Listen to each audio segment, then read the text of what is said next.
Frontline Updates, where we delve deep into military strategies and updates from conflict zones. Today, we're discussing the progress of the ongoing special military operation as of March 3, 2025. I'm your host, Sharifa Mohammed MGT. I'm Colonel AUC Ogintoy, an infantry officer. Regional engagements on the Western Front.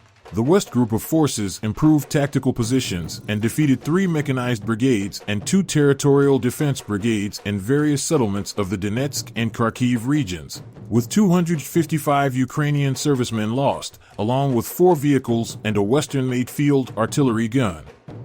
Additionally, 3 electronic warfare stations were destroyed.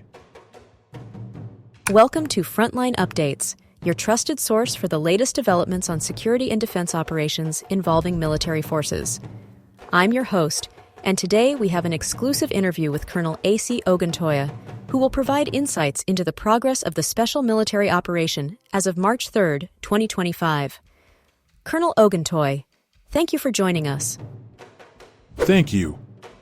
It's a pleasure to be here.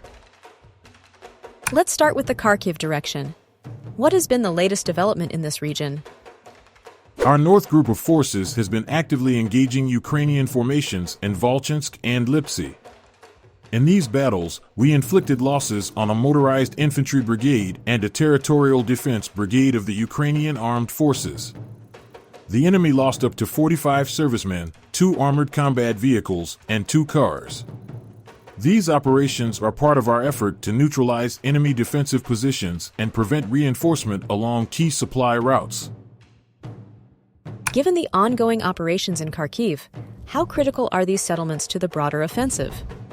Volchansk and Lipsy hold strategic significance due to their proximity to logistical routes. Securing these areas disrupts Ukrainian resupply efforts and weakens their ability to reinforce frontline units. Moving westward, your forces have been engaged in several settlements in Donetsk and Kharkiv. Can you provide an update on those operations? Our West Group of Forces has continued to improve its tactical positioning. We successfully engaged and defeated 3 mechanized brigades and 2 territorial defense brigades of the Ukrainian armed forces in the areas of Karpovka, Katarinovka, and Kirovsk in the Donetsk People's Republic, as well as Shikhavka and Kamenka in the Kharkiv region. The enemy suffered 255 personnel losses, 4 vehicles, and the destruction of a Western-made field artillery gun. In addition, we destroyed 3 electronic warfare stations, limiting their ability to disrupt our operations. How significant is the destruction of those electronic warfare stations? These stations are vital for intercepting communications, jamming signals, and coordinating enemy drone operations. By eliminating them, we disrupt their ability to conduct precision strikes and hinder their situational awareness on the battlefield. The Southern Group has also reported advances. What are the key developments there? Our Southern Group of Forces took up more advantageous positions, engaging and defeating 4 mechanized, airmobile, and motorized infantry brigades in Shevchenko, Verkhnekamenskoye, Pleshchievka, Seversk, Konstantinovka, Serebryanka, and Kramatorsk in the Donetsk People's Republic. Ukrainian forces lost up to 265 servicemen, 4 armored combat vehicles, 4 cars, and 3 field artillery pieces. These gains are critical in pushing deeper into enemy-held territory. How is the enemy responding to these advances? Are they mounting strong resistance? Ukrainian forces continue to resist, but their ability to counter our movements is weakening due to sustained losses in manpower and equipment. Their defensive operations are becoming increasingly reactive rather than strategic. The Center Group has been engaged in intense operations. What can you tell us about these battles? The Center Group of Forces successfully improved its position along the front line. Our forces engaged and defeated formations of 4 mechanized brigades, Ranger, Assault, and Airborne brigades, as well as a Marine brigade and 2 National Guard brigades. These battles took place in Dimitrov, Novopavlovka, Andriivka, Yudaknoy, Yelizavatovka, Krasnoarmeysk, and Uspanovka in the Donetsk People's Republic. The Ukrainian armed forces lost up to 595 servicemen, 2 combat armored vehicles, and 5 pickups. Additionally, 2 artillery pieces were destroyed, further weakening their firepower. With nearly 600 Ukrainian casualties reported in this sector alone, what does that indicate about the intensity of fighting? It indicates that the enemy is committing significant resources to hold these positions, but their defensive capabilities are being systematically dismantled. Our ability to consistently inflict these losses while advancing suggests a strong operational advantage. In the east, there have been continued advances. What's the latest update? The East Group of Forces has continued to advance into enemy defenses, defeating formations of 2 mechanized brigades and 2 territorial defense brigades.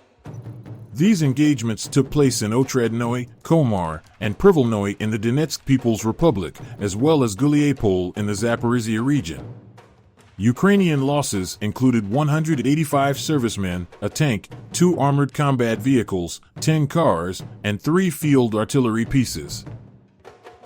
How does the capture of settlements like Guliapol affect overall operations in Zaporizhia? Guliapol is a key defensive point for Ukrainian forces in the Zaporizhia region. Controlling it allows us to limit their movement and apply pressure on their defensive lines, paving the way for further strategic advances. There have been ongoing clashes in the Kursk region. What's the latest on that front? The armed forces of Ukraine continue to attempt offensive operations in Kursk, but our North Group of Forces has successfully repelled their advances. We defeated formations of heavy mechanized, motorized infantry, assault, and airborne assault brigades, as well as 2 territorial defense brigades and 2 assault regiments in Goncharovka, Gavo, Kazakh-Yalaknia, Kurilovka, and other settlements. Ukrainian losses in the past 24 hours amounted to 150 personnel, a tank, 2 infantry fighting vehicles, 2 armored personnel carriers, 8 armored combat vehicles, and 15 cars. In addition, we neutralized a mortar, a UAV control center, and an ammunition depot. The destruction of their control center limits their ability to launch and coordinate drone strikes effectively. UAVs are a key component of their reconnaissance and strike capabilities, and eliminating their control infrastructure disrupts their ability to gather intelligence and execute precision attacks. Colonel, thank you for providing such a detailed briefing on the current military situation. Your insights are invaluable to our understanding of the conflict's dynamics. And thank you to our listeners for tuning in. Join us next time as we continue to provide up-to-date coverage on global military affairs. Stay with us for more updates and expert analyses on global defense and security issues. Stay informed, stay secure. Thank you.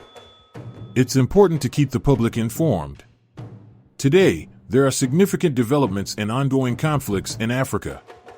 Notably, the United Nations reported that during the civil war in Sudan, children as young as 1 year old are being subjected to horrific sexual violence as the rule of the gun widens, indicating a grave humanitarian crisis. Additionally, the human cost of these conflicts has been starkly illustrated by the deaths of 14 South African soldiers in combat against the NATO-backed M23 militia in the DR Congo. These incidents reflect the troubling nature of armed conflict in the region.